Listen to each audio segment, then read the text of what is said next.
चंदर एक गरीब शेतकरी होता. आपल्या 2 बैलांच्या मदतीनं तो शेती करायचा. शेतीतून मिळणाऱ्या उत्पन्नावर आपला उदरनिर्वाह करायचा. चंदरची बायको आशा हुशार होती. ती त्याला कामात मदत करायची. दोघे मिळून आपल्या संसाराचा गाडा आपल्या 2 बैलांच्या मदतीनं सुखाने हाकत होते.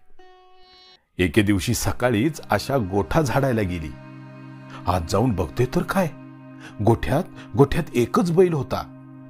इंजाण्या नावाचा बैल गोठ्यात दिसत नव्हता. तो दाव्यासकट गायब होता. घाबरलेल्या आशाने मग नवऱ्याला हाक मारत म्हटले, अहो धनी, इकडं या, इकडं. आपला इंजाण्या बैल बघा गोठ्यात नाही. धनी जरा लवकर या. आशाच्या आवाजाने चंदर दचकला. काहीतरी विपरीत घडले असा विचार करत तो धावतच गोठ्यात आला. आत येताच आशा रडतच त्याला म्हणाली, अहो धनी बघा ना, आपला इंजाण्या कुठे गेलाय. मी समजा गोठा हुडकला, आजूबाजूला पण पाहिलं, पण आपला इंजाण्या काही दिसत नाही. हो, कुठे गेला असेल माझा राजा. बायकोला शांत करत हादरलेला चंदर कसाबसा म्हणाला, रडू नको आशा, शांत हो. इंजाण्या इथंच कुठंतरी असेल, आपण शोधू त्याला. अगं, आपला इंजाण्या लई गुणी आहे. तो असा मोकाट जनावरासारखा कुठे बी जाणार नाही.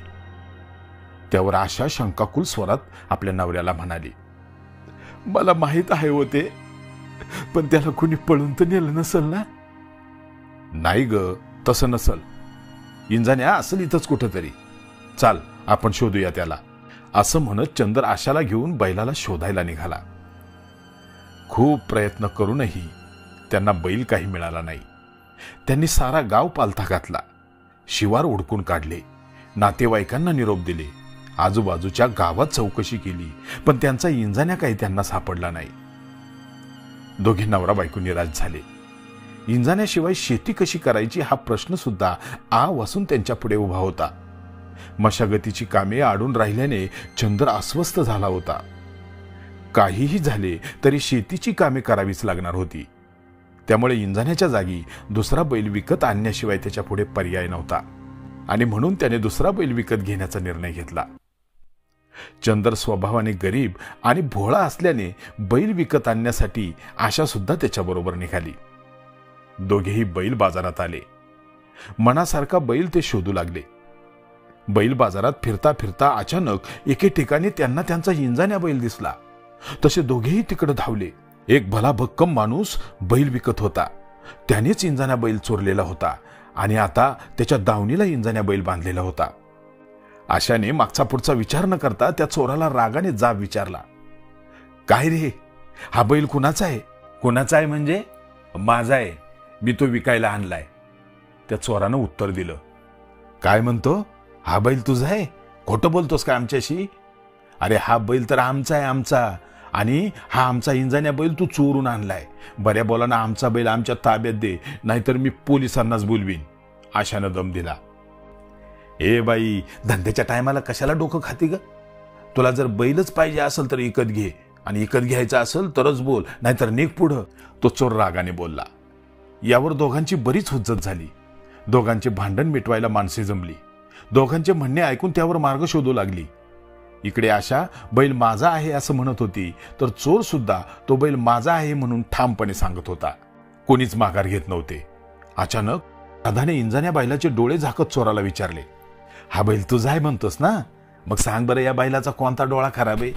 या बैलाला कोणत्या डोळ्याने दिसत नाही, सांग, उजव्या का डाव्या? आशाचा प्रश्न ऐकून चोर बावचळला. त्याने बैल चोरला होता खरा, पण त्या बैलाला कोणत्या डोळ्याने दिसत नाही हे काही त्याला माहित नव्हते. वेळ मारून नेण्यासाठी तो अंदाजानेच म्हणाला, माझ्या बैलाला डाव्या डोळ्याने नाही दिसत.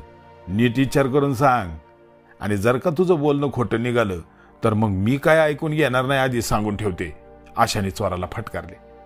आशाच्या त्या बोलण्याने चोर अजूनच गोंधळला, आणि त्या गोंधळातच तो म्हणाला, नाही नाही नाही नाही, त्याला ना डाव्या डोळ्याने नाही बरं का, त्याला उजव्या डोळ्याने दिसत नाही. मी मागाशी चुकून डावा डोळा म्हटलं, पण माझ्या बैलाचा ना उजवा डोळा खराब आहे. चोराचे उत्तर ऐकून आशा आणि चंदरने लोकांना म्हटले, ऐकलत ना तुम्ही सगळ्यांनी? हा काय म्हणतोय ऐकलत ना सगळ्यांनी? हा म्हणतोय बैलाचा डावा डोळा खराब आहे.